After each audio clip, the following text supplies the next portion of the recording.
ফাঁকা ঘর আছে? যে কোনো ঘর হলেই চলবে, শুধু দেখবেন ঢুকলে যেন আর বেরোতে না হয়, আর ছোট আর বড়র বন্দোবস্ত থাকলেই চলবে। নাম কি বল? কে? বাবা গো, ল্যাংচা। না না, ভালো নামটা লিখুন। আকবর আলী ঘোষ। আকবর আলী ঘোষ? এটা আবার কেমন নাম? তোর বাবার কি? বাপের নাম? দেবেন ঘোষ। মার নাম? নূরজাহান। বলে কি শালা, এটা কি নাম না ভারত বাংলাদেশের চুক্তিপত্র? এবার হাত পা চালিয়ে দেবো। দিয়ে দেবো কাকু, দিয়ে দেবো। এখন যে কোনো একটা ঘরের চাবি দিন না কাকু, ছোট খোকাটা না বড্ড ডাকাডাকি করছে।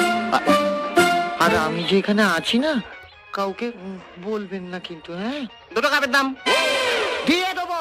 সঙ্গে দুটো প্লেট ভেঙেছ, তার দাম দেবো না শালা, কি করবি শালা তুই, হ্যাঁ?